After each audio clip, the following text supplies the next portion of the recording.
Isang magandang araw po sa inyong lahat, mga minamahal kong mga magulang at kapatid sa Panginoon. Ito po ang inyong lingkod, si Pastor Ruel Camia po mula po dito sa Winnipeg, Manitoba, Canada, para po sa ating pag-aaral ng salita ng Diyos ngayong umaga. Welcome po sa Tinig ng Pag-asa.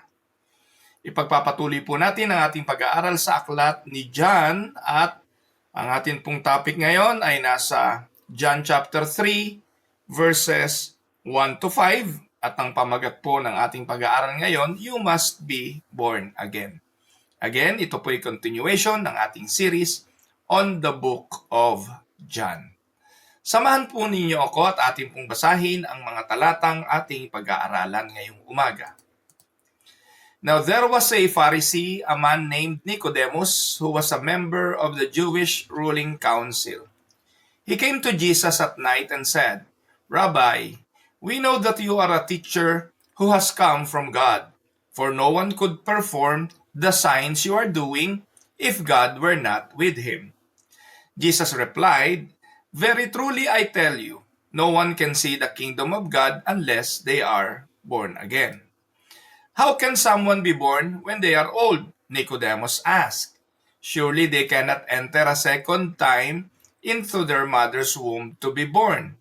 Jesus answered, Very truly I tell you, no one can enter the kingdom of God unless they are born of water and the Spirit. Flesh gives birth to flesh, but the Spirit gives birth to spirit. You should not be surprised at my saying, You must be born again. The wind blows wherever it pleases. You hear its sound, but you cannot tell where it comes from or where it is going. So it is with everyone born of the Spirit. How can this be? Nicodemus asked. You are Israel's teacher, said Jesus, and you do not understand these things. Very truly I tell you, we speak of what we know, and we testify to what we have seen, but still you people do not accept our testimony. I have spoken to you of earthly things, and you do not believe. How then you believe if I speak of heavenly things? No one has ever gone into heaven except the one who came from heaven, the Son of Man. And just as Moses lifted up the snake in the wilderness, so the Son of Man must be lifted up, that everyone who believes may have eternal life in Him. Pagpalain ng Panginoong Diyos ang pagkabasa at pagkadinig ng kanyang mga banal na salita na sa araw na ito'y ating pagbubulayan. Mga minamahal kong mga kapatid at mga taga-subaybay sa Tinig ng Pag-asa, there are many things in life that we consider important, like education. Sabi ng mga nanay, magtapos ng pag-aaral, ito ang bagay na hindi mananakaw sa inyo. Tama naman po yun. We also consider success as important thing. Magtagumpay, pamilya, kalusugan. Ito yung mga bagay na kinukonsidera nating napakahalaga.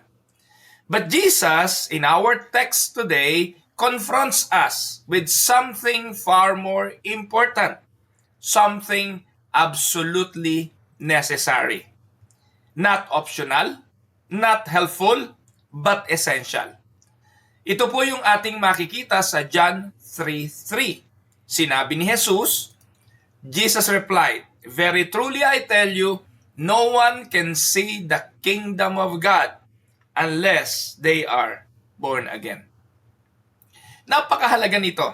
This is not an advice. It is a requirement.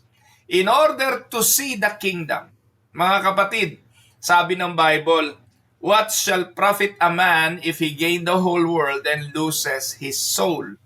Walang pinakamahalaga sa tao, makamit man niya ang yaman at ang lahat ng sanlibutang ito kung mapapahamak ang kanyang kaluluwa. Kaya ang pinakamahalaga sa tao ay ang makita ang kaharian ng Diyos. But how can we do that?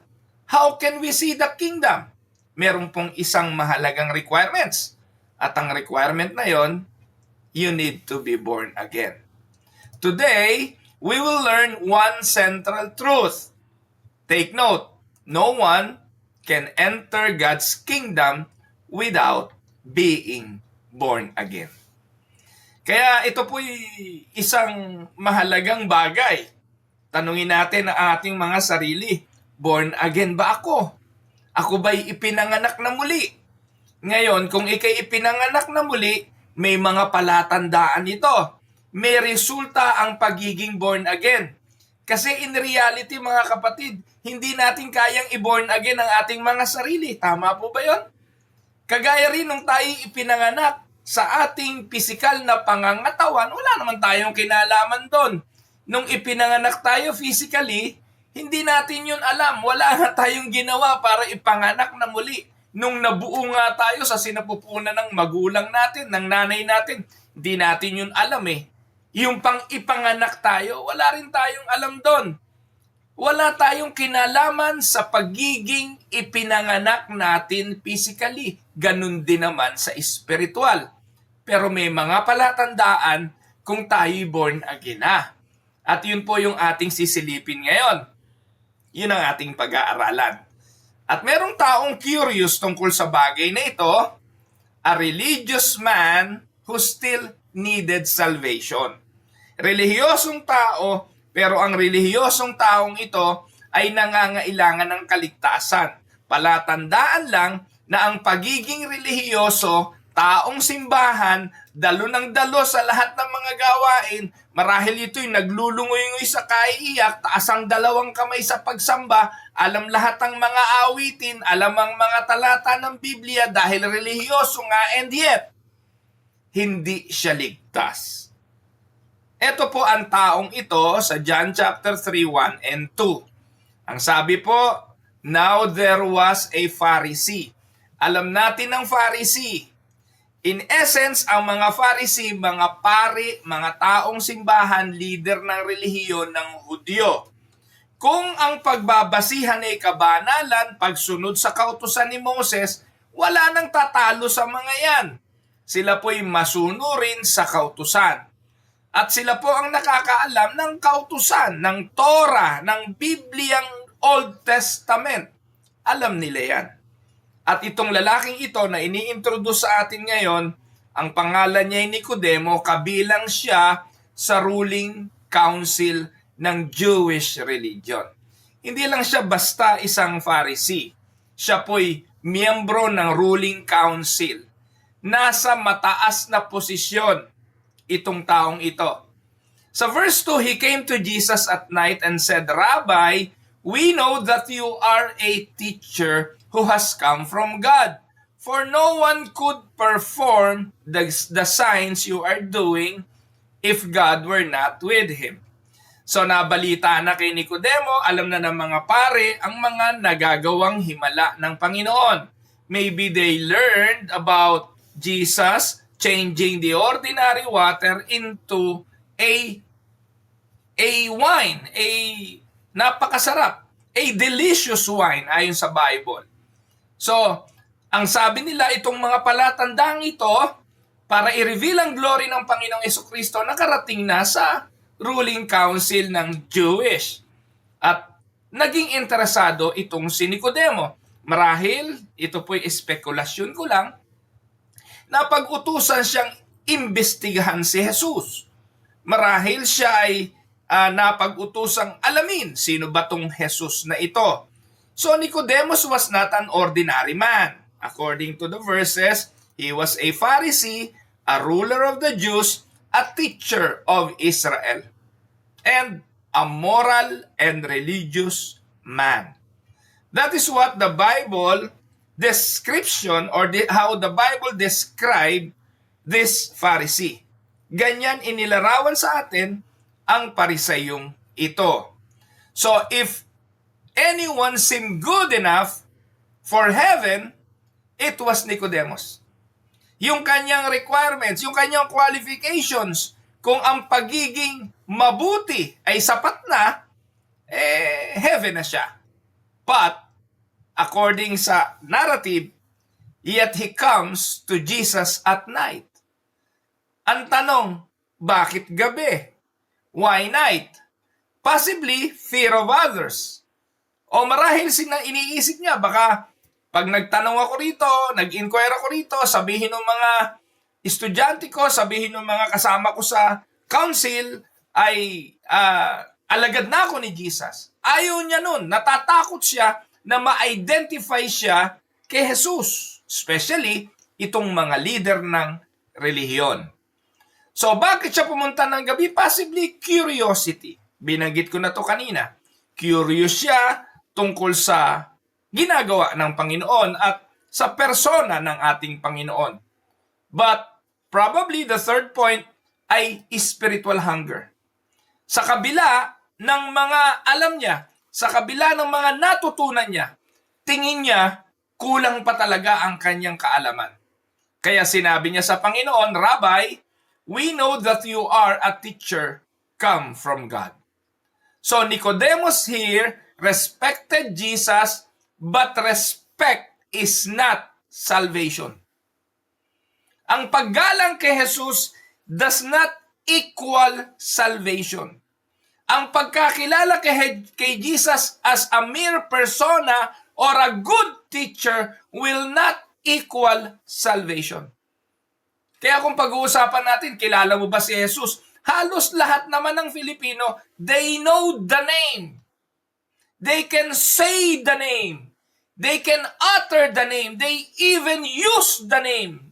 Mga Pentecostal in the name of Jesus, in the name of Jesus. Gamit na gamit. They know Him as Jesus. But take note, knowing and respecting Jesus just for the name will not equal salvation. Ang napakahalagang matutunan natin at this point in time, religion cannot save you. Sasabihin ko po sa iyo, kapatid, you can go to church, know the Bible, live a moral life, and still not be saved. Amen? How much more yung walang ganyan? Walang simbahan, walang Biblia, walang morality. Ano na? Kung yung nagbabasa ng Bible, pumupunta sa simbahan, may pamumuhay na moral na ang sinasabi ng iba'y pupunta sa langit dahil mabait naman, hindi babaero, hindi lasinggero, hindi corrupt politician, hindi magnanakaw sa kaban ng bayan, katulad ng mga senador at mga congressman. How much more yung mga talagang magnanakaw? Yung mga ipokritong simba ng simba, and yet, wala namang katotohanan sa kanilang mga buhay. Tandaan ninyo, bilang illustration, a person can sit inside a garage, but that doesn't make him a car. In the same way, sitting in a church doesn't make someone a Christian. Medyo parang nakaka-insulto namang analogy, nakaka-insulto namang illustration, but that is one illustration that I can give. A person can sit inside the garage, but that doesn't make you a car. And going to the church, sitting in the church, singing in the church, doesn't make someone a believer or a Christian. Now, tingnan natin ang conversation ni Nicodemus sa ating Panginoon and see the declaration of Jesus about the necessity of the new birth. John 3:3-7. Jesus replied, "Very truly I tell you, no one can see the kingdom of God unless they are born again." How can someone be born when they are old? Nicodemus asked. Tingnan po ninyo yung conversation. How can someone be born again when they are old? Surely they cannot enter a second time into their mother's womb to be born. Jesus answered, "Very truly I tell you, no one can enter the kingdom of God unless they are born of water and the Spirit. Flesh gives birth to flesh, but the Spirit gives birth to spirit. You should not be surprised at my saying, you must be born again." So Jesus immediately goes to the heart of the issue. Hindi na siya nagpaligoy-ligoy. Sa inquiry nitong si Nicodemus, Jesus went straight to the heart of the problem. Unless a man be born again, he cannot see the kingdom of God. Notice, Jesus did not say, try harder.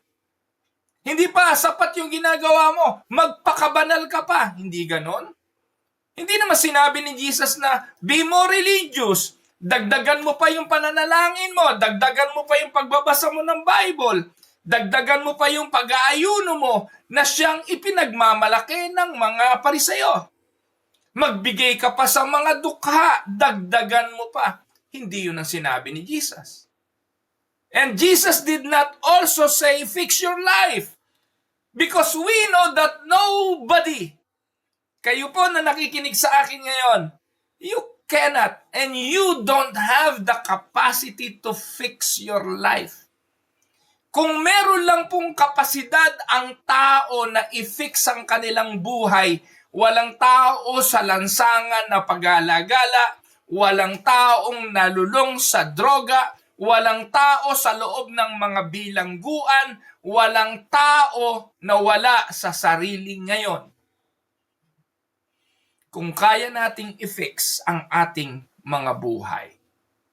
Jesus said, He said, you must be born again. That is the requirements. To enter the kingdom of God, to see the kingdom, you need to be born again. And Nicodemus confused. Hindi niya to alam. How can a man be born when he is old? So he is thinking physical birth. But Jesus is speaking not of physical, Jesus is speaking spiritual things.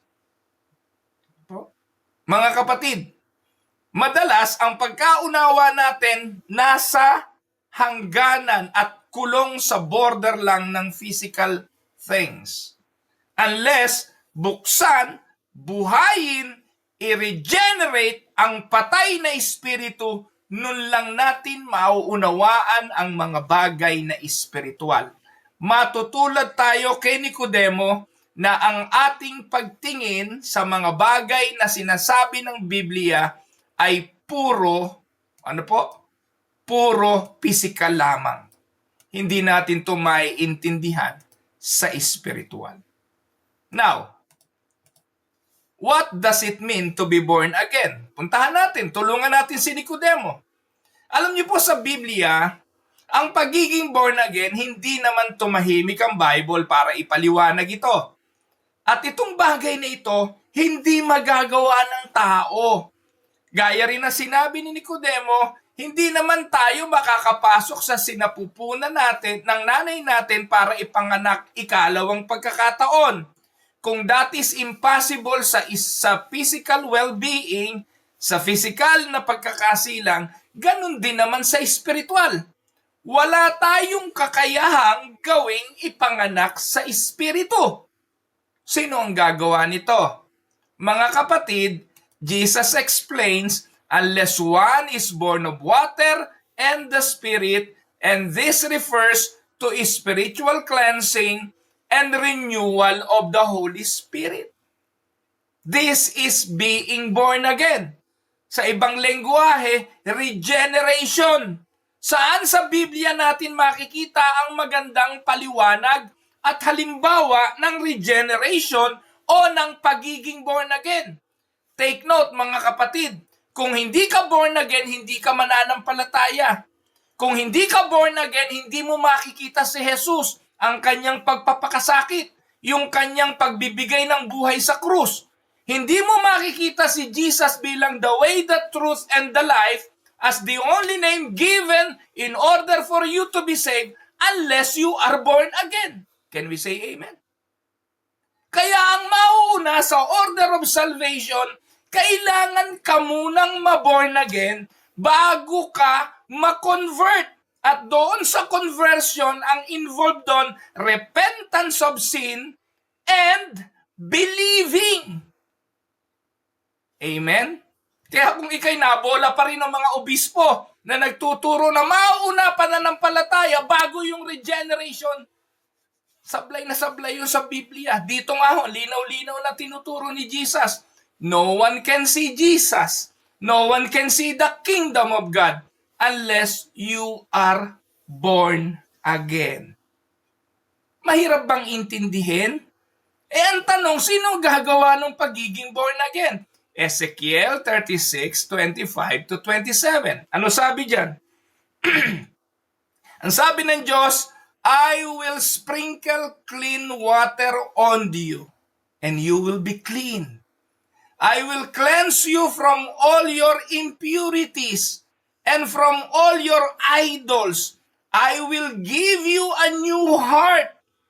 Take note, with the old nature, with the old heart, we cannot be saved.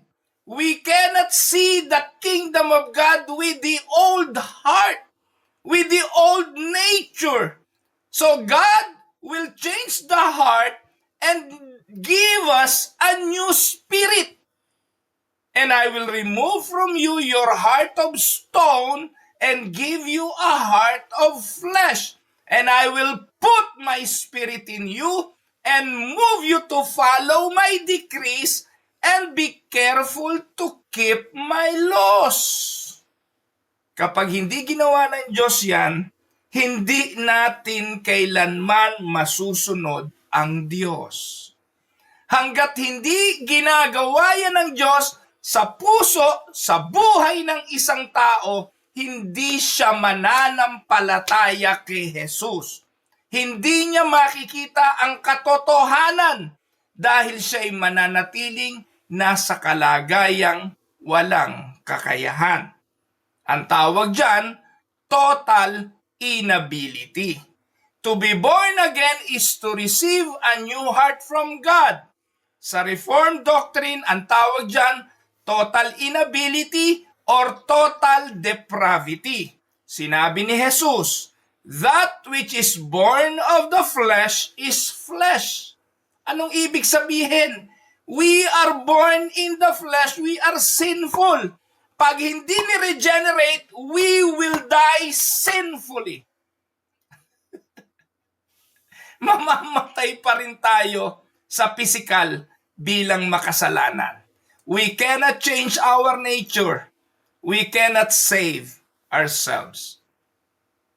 Ngayon, ang iniaalok ng mga simbahan nakakatawa. Self-improvement. Self-improvement. Improve mo sarili mo. I-manifest mo. You can be like this. You can be like that. Be a victor. Be a champion. Nakakatawang panoorin yung mga pastor na yan eh. Hahamunin yung mga miyembro. Dadaanin sa pataas-taas ng kamay. Paiyak-iyak. Na para bang kaya nating magpasyang magbago. No. We need transformation. Amen? And the only person who can make that possible is the Lord Jesus Christ. Amen? Take note, a dead person cannot bring himself back to life. In the same way, a spiritual dead sinner cannot regenerate himself.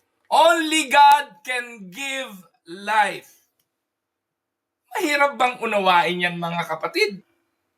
Hindi naman po mahirap intindihin yan. Kaya pag merong pastor na nagtuturo na manampalataya ka para ka ma-born again o isa ka sa nabola ng pastor na pinatanggap si Jesus, sumunod ka sa akin sa panalangin at pagkatapos mong sumunod doon sa panalangin na yon, pinangakuan ka at sinabihan kang born again ka na, nabola ka. At napakaraming mga Kristiyano daw na dahil sumunod sa repeat after me prayer ng pastor, naniwala siya, noon siya na born again. Well, hindi ko dinidiscredit yon, mga kapatid. Makinig po kayo sa akin. Hindi ko dinidiscredit yung inyong tinatawag na conversion experience. Kasi pwede naman talaga na yun ang inyong conversion moment.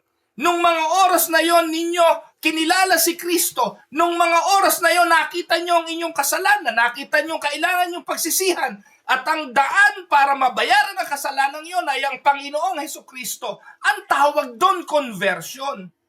Pero hindi ka mako-convert kung hindi ka regenerated. Hindi ka mako-convert kung hindi ka born again. Ang pagbuhay ng Espiritu Diyos lang ang gumagawa. At malalaman mong regenerated ka, born again ka, kasi mabubuksan na ang iyong isipan, makikita mo na si Jesus, makikita mo na siya bilang daan, katotohanan at ang buhay, at mananampalataya ka na fully sa Kanya. Can we say amen? Kaya, ewan ko paano kayo nabola ng isang obispo na nagturo, faith precedes regeneration. Paano yun? Paano yung patay ay mananampalataya para maborn again? Baliktad!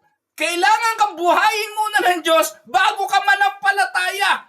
At iyon ang pananampalatayang unida mula pa noong 1932 hanggang ngayon. Binabaluktot lang ng mga pastor at leader ng relihiyon ngayon. Nakakatawa, hindi ganyan ang pananampalatayang unida noon pa hanggang ngayon. At yon ang aming tinitindigan at yon ang dahilan kung bakit lumayas kami sa IEUDC. Hindi na yan ang simbahang aming kinagisnan. Bukod sa nakalin into Pentecostalism, bukod sa nabola na ni Oriel Balano ang mga simbahang yan para dalin sa G12 concept. Ayoko na po sanang pag-usapan to, pero pagdadating po sa punto na ito, na kailangang ipaunawa kung ano talaga ang proseso ng kaligtasan, hindi natin kayang iwasan. Napakalinaw ni John sa kanyang pagtuturo ng bagay na ito. Because you cannot see the kingdom of God unless you become born again. And being born again is the sovereign work of the Holy Spirit. Mga kapatid, paano na born again? Papatungan ng kamay? Magre-repeat after me? Patatayuin? Sasabihin tanggapin si Jesus sa puso? Walang ganon. Paano daw naboborn again? Ang sabi sa John 3:8, the wind blows wherever it pleases. You hear its sound, but you cannot tell where it comes from or where it is going. So it is with everyone born of the Spirit. Naintindihan niyo po ba yan? Ang sinabi ni Jesus, the wind blows where it wishes. Ang pagiging born again, you cannot control the wind. You cannot predict the wind. You cannot see the wind. But you can see the effects. So it is with the Holy Spirit. Ano ibig sabihin? Paano na born again? Katulad ng hangin, hindi mo yun nakita. Katulad ng hangin, hindi mo yun alam kailan padating. Katulad ng hangin, hindi mo alam saan patungo. Pero alam mong may hangin. Dahil may epekto ang hangin. Ganun din ang na-born again. At ano ang epekto ng pagiging born again? Again, mananampalataya ka kay Jesus. Kaya ka nanampalataya, born again ka na. Uulitin kong paulit-ulit, regeneration or born again precedes faith. Amen? Ewan ko, paano pabubulaanan ito ng mga bulaang mga tagapagturo eh. Regeneration is a sovereign act of God. Ito po yung Reformed doctrine of irresistible grace. When God gives new life, it is not force, but it is effective. When God gives new life sa tao, ano mangyayari? Binago na puso. At maglilikha ito ng pananampalataya. Kasi hindi mo naman magagawang manampalataya kung patay ang espiritu. Tama? At kapag binuhay na ng Diyos ang iyong espiritu, then salvation is not man's decision, it is God's work. Amen?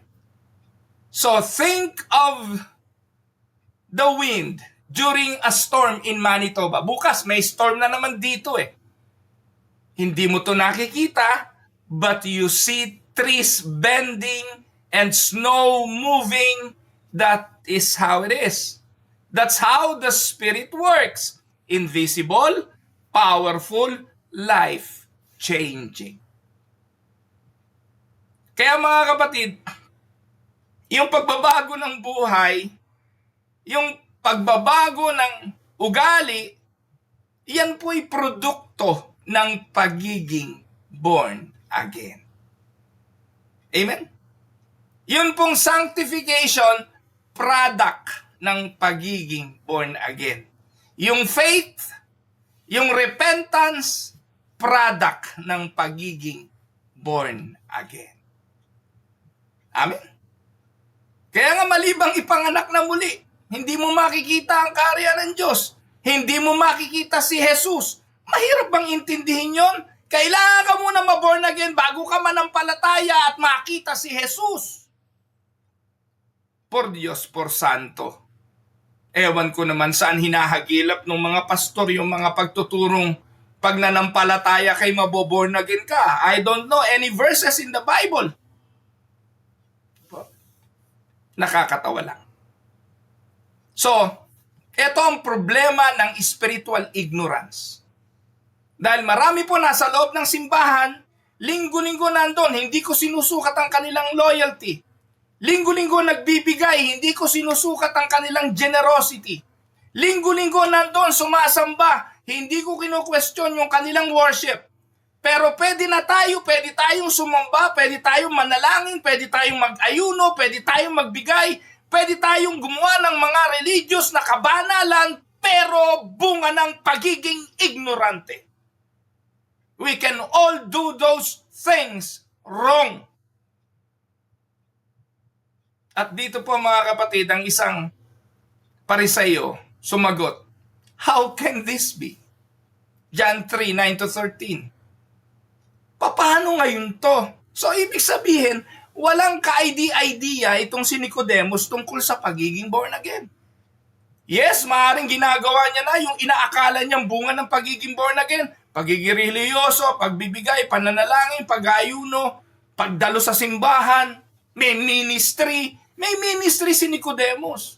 Katulad ng maraming sinasabing may mga ministry. Mga leader pa nga ng relihiyon eh. Pero walang kaalam-alam. Kapatid, ikaw, 43 nanonood sa akin ngayon, kumusta kayo? Alam nyo ba ba't kayo naglilingkod? Alam nyo ba ba't kayo namumuhay ng ipinamumuhay nyo ngayon? Alam nyo ba kung bakit nyo ginagawa anumang mga bagay para sa Diyos? Pwede nyo gawin niya na may katapatan pero bunga ng pagiging ignorante. Ang sabi ng Panginoong Hesus kay Nicodemo, leader ka ng Israel eh. Teacher ka ng Israel. And do you not understand these things? Very truly I tell you, we speak of what we know and testify to what we have seen. But still, you people do not accept our testimony. Bakit? Paano tatanggapin? Patay nga. Sarado nga. Maiintindihan lang yan pag binuhay na ng Diyos. Pag regenerated na ng Diyos ang Espiritu. Kaya walang silbi. Ako kahit magngangawa ako ng magngangawa rito, yung mga sarado na, mag-aalisa na, magle-left sa group. Mag-aalis na sa panonood. Kasi hindi naman nila ito maiintindihan, maglalayasan lang. Katulad ni Nicodemo, how can this be? Tandaan mga kapatid, Nicodemus asked, how can these things be? Jesus responds with surprise. Are you the teacher of Israel and yet you do not understand these things? Even teacher of the law did not understand spiritual truth.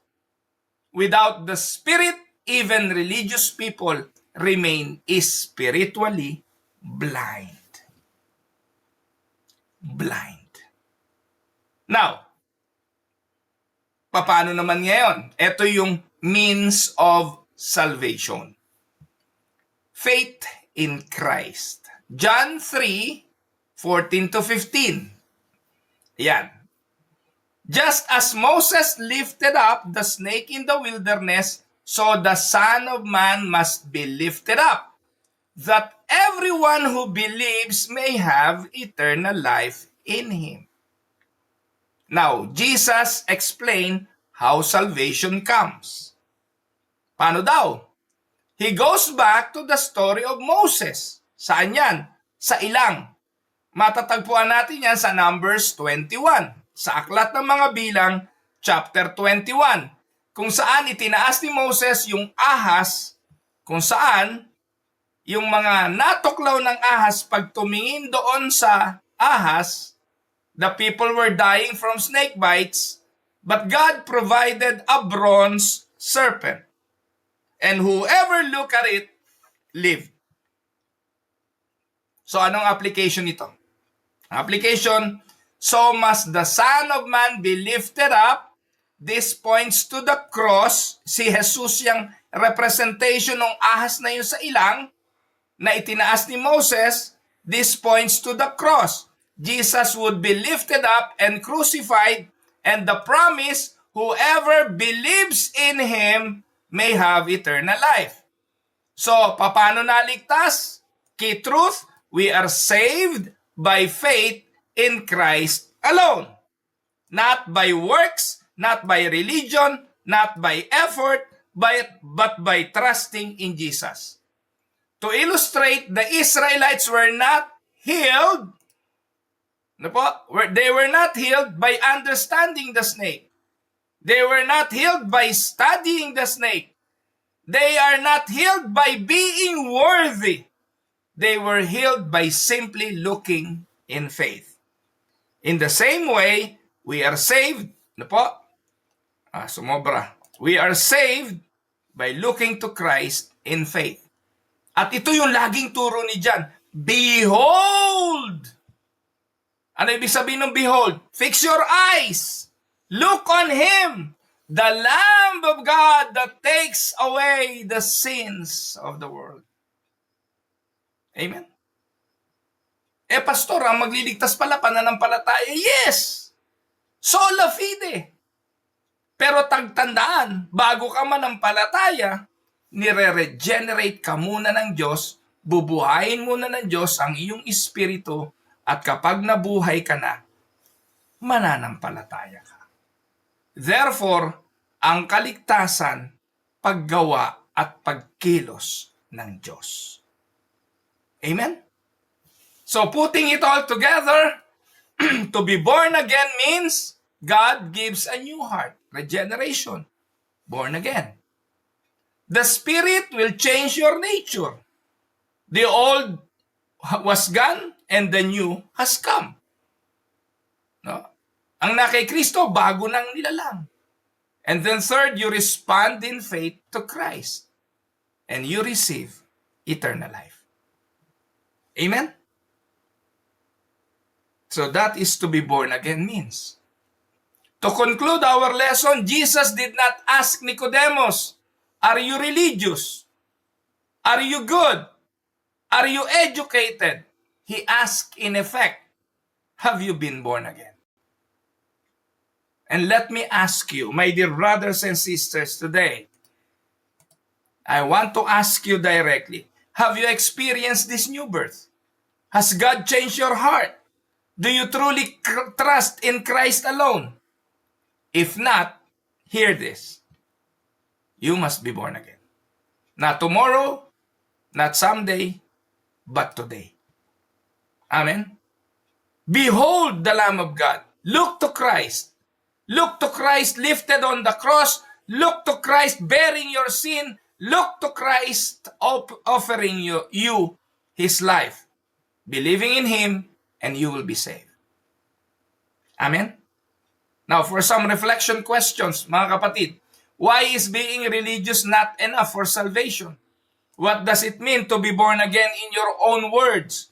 How does this passage show that salvation is God's work? What does it mean to look to Christ in faith? And the last, have you personally experienced the new birth? If so, What changed in your life? Kung kayo'y na-experience nyo na ang new birth, being born again, ano na ang nagawa nito sa inyong mga buhay? Manalangin tayo. Heavenly Father, we thank you that salvation is not by works, but by grace. Open our hearts, O Lord. Cause us to be born again by the Spirit. Help us to look to Christ in faith and receive eternal life.